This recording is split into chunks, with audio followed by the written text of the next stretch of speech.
비행기. 그게 내가 가는 거야. 내가 그걸 할지 안 할지는 모르겠어. 그게 내가 하는 거야. 내가 그걸 할지 안 할지는 모르겠어. 유럽은 러시아와의 전쟁을 준비하고 있어. 그건 유럽이 원하는 전쟁이 아니야. 하지만 러시아가 감당할 수 없는 일을 시작하겠다고 고집한다면 이제 유럽은 준비가 되어 있어. 이런 결의는 블라디미르 푸틴의 절박한 선전에 대한 직접적인 대응이야. 최근 푸틴은 사령관인 척하며 벙커를 옮겨다니며 마치 최전선에 있는 듯 행동하기 시작했어. 나토 사무총장은 이 보여주기식 행동의 위선을 재빨리 지적했고 푸틴의 가장 아픈 곳, 그의 작은 자존심을 제대로 건드렸지. 비교가 정말 가혹하지. 평생 군 복무 한번 해본 적 없는 푸틴은 숨어서 연기만 하고 있으니까. 매주 수천 명의 러시아인들이 목숨을 잃고 있어. 더 심각한 건 러시아 관리들이 공개적으로 유럽을 무너뜨리고 서구의 가치를 구하겠다고 선언하고 있다는 거야. 그런 관리와 군 지휘관들은 자기 가족을 몰래 서방에 보내 안전하게 살게 한다. 이것이야말로 러시아 엘리트들이 자신들의 주장조차 믿지 않는다는 가장 명확한 신호야. 그들은 나라를 약탈하고 러시아 국민의 미래를 훔치고 있어. 그러니 처음부터 시작해보자. 약 일주일 전인 12월 2일 푸틴은 러시아 선전을 퍼뜨렸다. 군인인 척하면서 그는 러시아군이 전선에서 이기고 있다고 주장했고 자신이 총사령관이기 때문에 이기고 있다고 했어. 이 점을 증명하려고 그는 군인 복장을 했어. 나토 사무총장은 이 선전 영상의 위선을 공개적으로 지적했어. 그리고 그 후에 푸틴은 몹시 분노했어. 왜냐하면 그 발언이 그의 가장 아픈 곳, 바로 그의 작은 자존심을 정면으로 건드렸기 때문이야. 그러니까 나토 사무총장이 뭐라고 말했는지 한번 들어봐. 푸틴 대통령이 전선에서 멀리 떨어진 곳에서 군인처럼 차려입은 영상 말이야. 고마워. 정말 끔찍한 영상이야. 그리고 그가 자기 편에서 매달 2만 명의 죽음에 책임이 있다는 걸 알고 있지. 우리는 이 고기 분쇄기를 반드시 멈춰야 해. 그래서 나는 전쟁을 끝내기 위한 미국의 노력에 전적으로 지지하고 있어. 우리가 성공할 수 있을지 예측하기는 어렵다. 우크라이나, 나토, 미국 모두 그 목표 달성을 위해 노력하고 있다고 확실히 말씀드릴 수 있습니다. 우리는 전쟁의 종식을 원합니다. 하지만 결국에는 탱고를 추려면 두 사람이 필요하듯이 우리에게는 러시아도 필요합니다. 그리고 그 부분이 지금 시험대에 올라 있기 때문에 현재로서는 예측하기 어렵습니다. 젤렌스키 대통령은 최근 전선을 방문해 우크라이나 군인들을 만나고 야외에서 영상을 직접 촬영했습니다. 그래서 사람들은 그가 단순히 벙커에 숨어서 전선에 있는 척하는 것이 아니라는 것을 알 수 있습니다. 그는 직접 현장에서 군인들을 지원하며 이를 알리고 있습니다. 정부는 우크라이나의 장기적 평화를 위해 최선을 다하고 있습니다. 이것만으로도 충분히 창피한데 많은 사람들이 푸틴이 군복을 입고 있다는 점을 빠르게 지적했습니다. 그는 실제로 러시아 군대에서 단 하루도 복무한 적이 없으면서 매주 수천 명의 러시아인을 죽이면서 군인인 척 코스프레만 하고 싶어 합니다. 게다가 진짜 지도자들, 진짜 지휘관들과 장군들은 실제로 자기 병사들을 아끼고 그들의 생명을 지키고 싶어 한다는 점을 잊지 맙시다. 반면 푸틴은 그들을 포탄바디로 최전선에 내던집니다. 러시아인들은 신병을 훈련하지 않습니다. 러시아식 계산법상 신병은 어차피 죽기 때문이죠. 어차피 7일 후에 죽을 테니 그들을 훈련하는데 돈을 쓸 필요가 있나요? 그래서 블라디미르 푸틴은 신병이 전선에서 살아남지 못한다면 돈을 투자할 가치가 없다고 주장합니다. 러시아에서 나오는 사상자 수는 실제 전쟁을 경험한 장군들에게조차도 이해하기 어려운 수준입니다. 최근 2달 전 팟캐스트에 출연한 데이비드 페트레이어스 장군과 이 부분을 이야기했습니다. 그의 의견을 들어보시죠. 하지만 다시 한번 말씀드리자면 이것은 보여주기식 행동이라고 생각합니다. 그리고 전장에서도 이런 보여주기식 행동이 벌어지고 있습니다. 러시아는 전장에서 추가적인 이득을 짜내려고 하고 있습니다. 그들은 큰 대가를 치르며 조금씩 성과를 내고 있습니다. 그들은 2022년 이후 이 전쟁의 이번 단계에서 이미 100만 명이 넘는 병사를 사망하거나 부상으로 잃었습니다. 그리고 그들 중 5만 명은 너무 심하게 부상당하거나 사망해서 전선으로 돌아갈 수 없었습니다. 2번의 전쟁을 지휘하고 미국 부모들에게 조의를 전했던 제게는 이런 일이 이해되지 않습니다. 제가 전쟁터에서 지휘를 맡았던 모든 기간 동안 거의 매일 밤 그랬습니다. 그럼에도 불구하고 그들은 전장에서 계속해서 밀고 나아갑니다. 밀고 또 밀고 나아갑니다. 100만 명 넘는 사상자가 발생했음에도 러시아는 매주 전쟁 수사를 계속하고 싶어 합니다. 며칠 전 한 러시아 관리는 러시아가 유럽을 패배시켜야 전쟁이 끝난다고 공개적으로 밝혔습니다. 이것은 우크라이나뿐 아니라 유럽 전체를 겨냥한 전쟁입니다. 들어보세요. 우리는 유럽과 전쟁할 것입니다. 우리는 유럽과 전쟁 중이지 비참하고 불쌍하며 잘못 인도된 우크라이나와 싸우는 게 아닙니다. 저는 대통령이 아니기 때문에 분명히 말할 수 있습니다. 이 전쟁은 우리가 유럽을 도덕적, 정치적으로 패배시킬 때까지 끝나지 않습니다. 저는 그렇지 않습니다. 제가 바로 그 사람입니다. 아닙니다.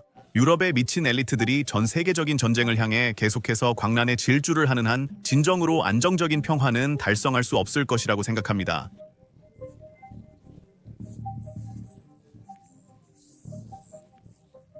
기껏해야 그렇습니다. 상황이 잠시 안정될 수 있지만 유럽은 결국 무너지고 원래 모습으로 돌아갈 것입니다. 스몰걸 서로 싸우는 국가들의 고철덤이 전쟁과 식민주의, 인종차별을 수출하는 곳이죠. 전쟁, 그리고 예전에는 인종차별주의자였죠. 물론 이제는 공개적으로 식민주의를 실천할 수는 없죠. 하지만 유럽은 더 이상 우리가 오해했던 조용한 안식처가 아닙니다. 어떤 선수가 옳고 그른가요? 이제 러시아 엘리트와 관료들로부터 계속 이런 말을 듣고 있습니다. 푸틴 자신도 지난달에 유럽이 몰락하는 문명이라고 말하는 연설을 했습니다. 왜냐하면 그들은 종교를 존중하지 않고 서구의 가치를 존중하지 않기 때문입니다. 그래서 크렘린에 따르면 많은 유럽인들이 서방을 떠나 러시아로 이주하고 싶어 하는 이유가 바로 이것입니다. 러시아가 서구 가치의 마지막 구원자이기 때문입니다. 보시다시피 블라디미르 푸틴은 최근 공유 가치 비자 프로그램을 도입했습니다. 서방, 유럽, 미국, 캐나다 누구나 이 비자 프로그램으로 러시아 거주를 신청할 수 있습니다. 자, 그거 아세요? 크렘린에서 나온 새로운 자료에 따르면 모두가 이 프로그램을 이용하고 있습니다. 거의 모든 서방 사람들이 러시아로 이주하고 싶어도 한다는 겁니다. 그리고 숫자를 보면 이미 150명이 이 프로그램에 지원했다고 합니다.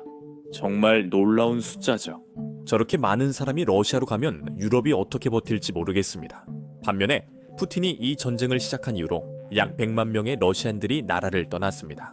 지금 러시아로 이주하는 150명에 비하면 그 100만 명의 러시아인들은 덜 소중했을 거라 확신합니다. 그래서 푸틴이 만회할 겁니다. 그리고 우리가 유럽에 대해 이렇게 많이 이야기하고 있으니 이걸 다시 한번 보여드리겠습니다. 러시아 관리들은 유럽을 좋아하지 않아도 가족을 유럽에 보내는 건 좋아하는 듯합니다.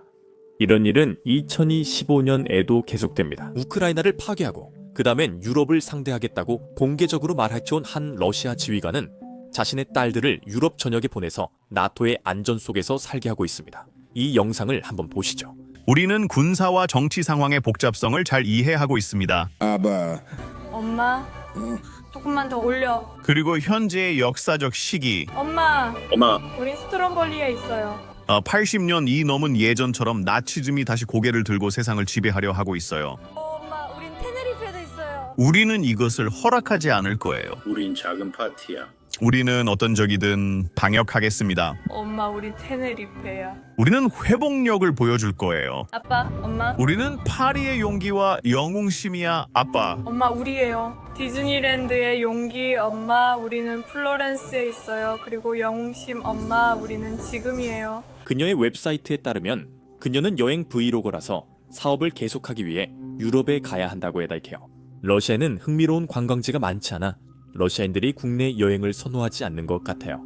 어쨌든 그녀의 재정 상황을 좀 더 깊이 파고들어 보면 그녀는 유럽에 갈 때마다 여행할 때마다 약 100만 루블, 즉 대략 11만 달러를 쓴다고 직접 말했어요.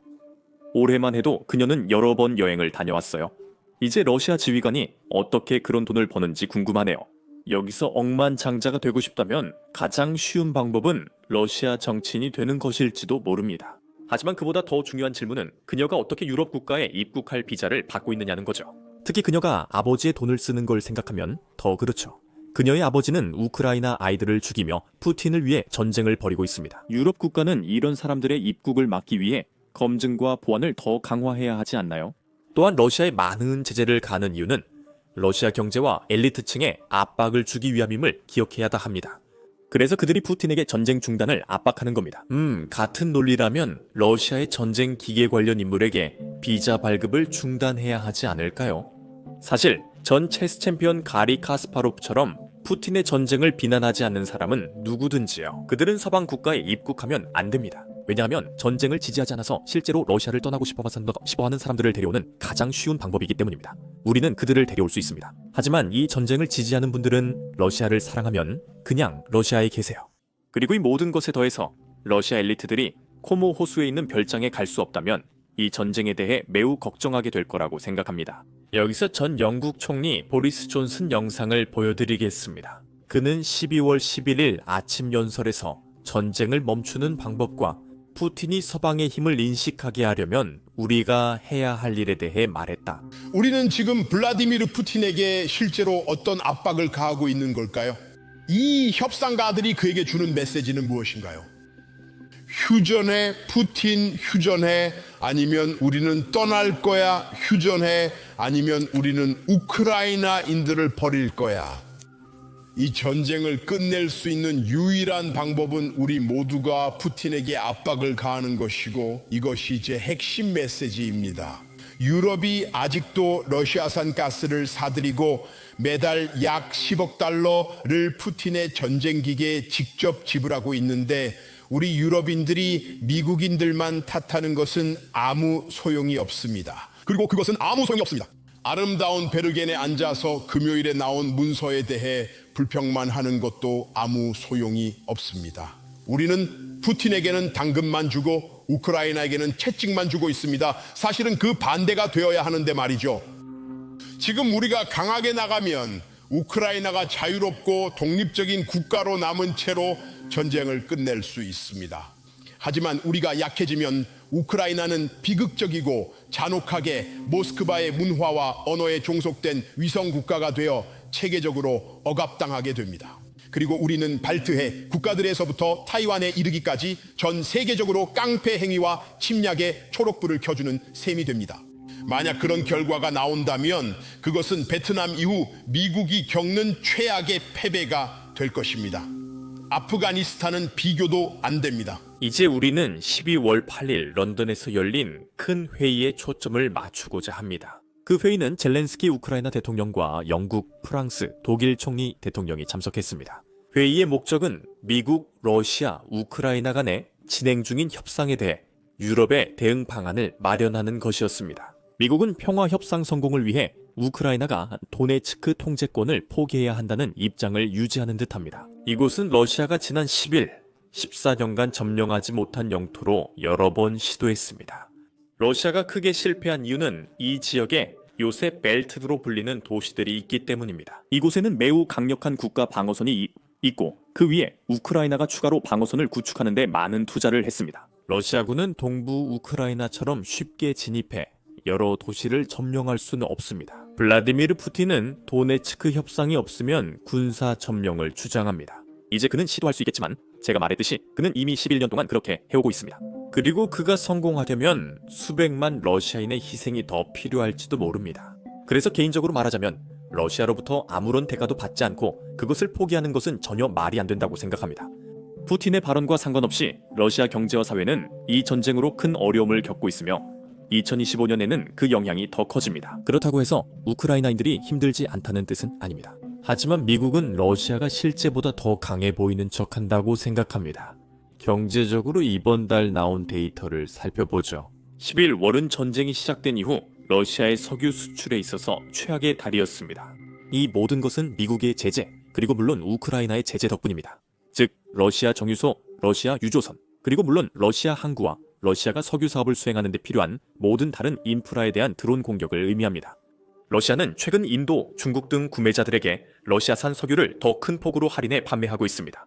즉, 러시아의 모든 수출이 감소하고 있을 뿐만 아니라 러시아가 수출하는 배럴당 벌어들이는 돈도 함께 줄어들고 있다는 뜻입니다. 이 두 가지를 보면 러시아 경제가 좋지 않다는 것을 알 수 있습니다. 그리고 이것은 러시아가 전선에서 입고 있는 인명피해나 러시아 도시들에 대한 피해를 고려하지 않은 상태입니다. 일부는 이미 파산 직전입니다. 대출이 많고 정부나 크렘린의 지원도 없기 때문입니다. 그래서 평화협상에서 단순 항복만이 중요한 것은 아닙니다. 그래서 최근 런던에서 열린 유럽 회의가 매우 중요한 회의였습니다. 그리고 이것이 바로 그 회의 직후에 발표된 성명입니다. 한번 들어보시죠. 이 토론에 함께 해주셔서 감사합니다. 블라디미르. 프레데릭과 함께 저희 모두 우크라이나를 지지하고 모두가 지속 가능하고 강력한 평화를 위한 평화와 평화 협상을 지지한다고 생각합니다. 그리고 우리 손에 많은 카드가 있다고 생각합니다. 자금, 장비, 우크라이나 주요 보유자 지원이 있습니다. 우크라이나가 전쟁에서 저항 중이며 최근 우리와 미국의 제재로 러시아 경제에 타격이 나타나기 시작했습니다. 그리고 이제 가장 중요한 문제는 유럽인들과 우크라이나인들 그리고 미국의 공통된 입장 사이의 합의라고 생각합니다. 이 평화 협상을 마무리하기 위해서입니다.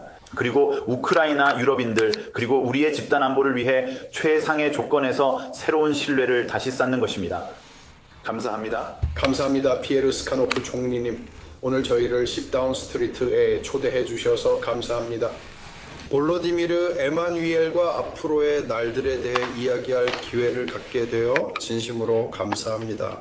왜냐하면 지금이 우리 모두에게 결정적인 시기가 될 수 있기 때문입니다. 그래서 우리는 우크라이나에 대한 지원을 계속하려고 노력하고 있습니다. 한편으로는 모스크바에서 진행되는 회담과 협상을 지켜보고 있고 미국도 마찬가지입니다. 이 회담의 결과가 어떻게 될지 당신의 의견을 듣고 싶습니다. 그리고 우리는 여전히 우크라이나를 강력하게 지지하고 있으며 귀국에 대한 지원을 계속하고 있습니다. 왜냐하면 우리 모두 이 나라의 운명이 곧 유럽의 운명이라는 것을 알고 있기 때문입니다.